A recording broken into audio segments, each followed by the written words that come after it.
The Cost of a False Gospel: Exposing the Profit-Driven Ministry in the Name of Christ.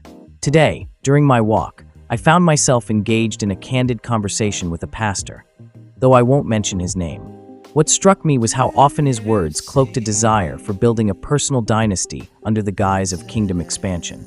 Instead of emphasizing shepherding the flock with care and patience, as instructed in 1 Peter 5 verse 2, his focus was relentlessly on increasing numbers, finances, buildings, and merchandise. It felt less like a sacred calling and more like a corporate enterprise. I posed a simple but profound question. Would it be so bad just to shepherd the sheep and grow them in the faith, until we all come into the unity of Christ, as called for in Ephesians 4 verse 13? His reply revealed much. These false teachers, who often claim to serve the fivefold ministry of Ephesians, declare ambitions of world conquest, yet neglect the core mission of reaching one soul at a time. When I asked if he'd ever truly studied the entire Bible, he admitted no, preferring instead to feel the pulse of the people and dispense what they wanted to hear.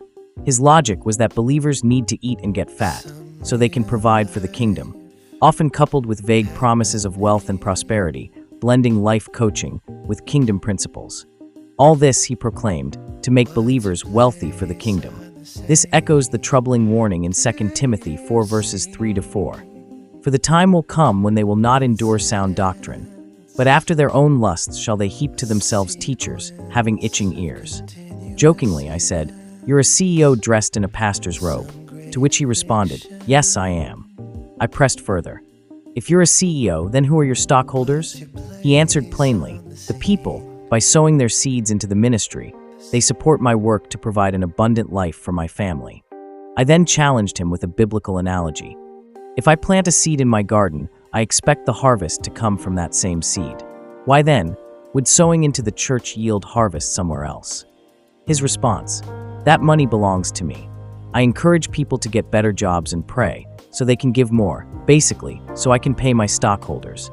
This exchange isn't just about one man or one church.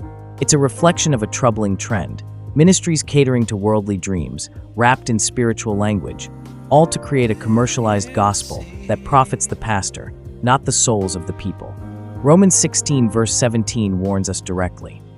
"Now I beseech you, brethren, mark them which cause divisions and offenses, contrary to the doctrine which ye have learned, and avoid them." How long will we tolerate these worldly ministries masquerading as Christ's light? How many more will be led astray, chasing after mammon instead of righteousness? Perhaps the time warned of in 2 Timothy 4 verses 3-4 is indeed here. The true church must wake up and fast. It's time to return to the Word, to prioritize shepherding over spectacle, and to embrace the biblical model of ministry, one rooted in humility, service, and genuine faith, not profit or worldly fame.